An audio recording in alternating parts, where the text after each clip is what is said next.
Hello friend, ये है हमारे पीएचपी वेब ट्यूटोरियल सीरीज़ का 25वां वीडियो और इस वीडियो में हम पीएचपी के गो टू स्टेटमेंट के बारे में सीखने वाले हैं। तो चलो अब हम इसको शुरू करते हैं। गो टू स्टेटमेंट क्या है कि हमें कोड है उसको कहीं से कहीं पर जंप करवाना है। तो इसके लिए क्या यूज़ होता है तो कि गो टू स्टेटमेंट। देखो मैंने यहाँ पे क्या किया है तो कि 5 टाइम हेलो सैंडी लिखा और क्या है कि 2 टाइम हेलो सैंडी लिखा। बाद में मुझे क्या करना है, जो XYZ जो यहाँ पे मैंने क्या लिखा है XYZ वो क्या है तो कि लेबल है। तो मैंने यहाँ पे क्या किया कहा तो कि गो टू XYZ। तो मीन्स के क्या है कि जहाँ पे आपको XYZ का लेबल मिले वहाँ पे जाके आपको क्या है कि उसका कोड रन करना है। तो देखो मैं जैसे यहाँ पे गो टू XYZ दे दूँगी तो क्या हो जाएगा, इमीडिएटली कहाँ पे चला जाएगा तो कि XYZ का जो लेबल है वहाँ पे चला जाएगा। और उसके बाद का जो मैंने यहाँ पे एक कोड लिखा है वो क्या है कि वो कोड रन होगा नहीं। जो गो टू स्टेटमेंट है वो क्या है कि हम कहीं पे भी यूज़ कर सकते हैं, डायरेक्टली भी हम यूज़ कर सकते हैं और उसको क्या है कि हम कोई भी लूप के अंदर भी यूज़ कर सकते हैं। फॉर लूप है, वाइल लूप है, डू वाइल लूप है, किसी के भी हम अंदर यूज़ कर सकते हैं।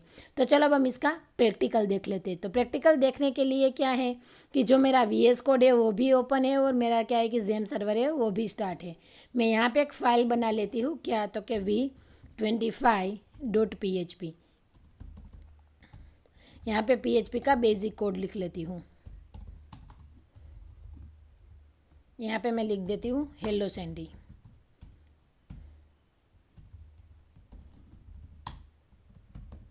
और उसके बाद मैं दे देती हूँ BR टैग और इसको मैं क्या कर लेती हूँ, कॉपी कर लेती हूँ। कितनी टाइम, 5 टाइम्स।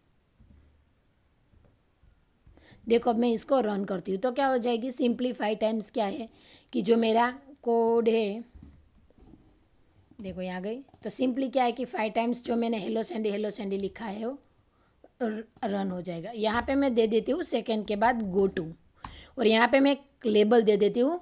यहाँ पे मैं सिंपली अभी XYZ लेबल दे रही हूँ, लेकिन जब आप इसको यूज़ कर रहे हैं तब क्या है कि आपको यहाँ पे मीनिंगफुल कोई नेम देना है। और यहाँ पे मैं क्या है कि उसको डिफाइंड कर लेती हूँ और यहाँ पे मैं लिखती हूँ इको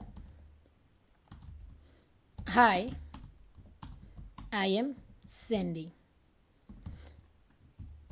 तो क्या हो जाएगा कि गो टू, तो गो क्या करेगा, इमीडिएटली हमें कहाँ पे ले जाएगा तो कि XYZ के ऊपर। तो देखो इसको हम रन करते हैं तो क्या होगा तो कि देखो मैंने गो टू के बाद जो भी लिखा है वो क्या हो जाएगा, डायरेक्टली स्किप हो जाएगा। और कहाँ पे डायरेक्टली, यहाँ पे मैं कोई भी कोड लिखूँ, फॉर एग्जांपल मैं यहाँ पे लिख देती हूँ इको 25। तो देखो यहाँ पे मैं सैंडी के बाद आई एम सैंडी के बाद मैं BR टैग लगा देती हूँ। तो देखो क्या हो जाएगा, आ गया 25। गो टू के बाद मीन्स कि हमने जो यहाँ पे लेबल लिखा है तो लेबल के बाद हम जितना कोड लिखेंगे वो पूरा कोड क्या होगा, रन होगा।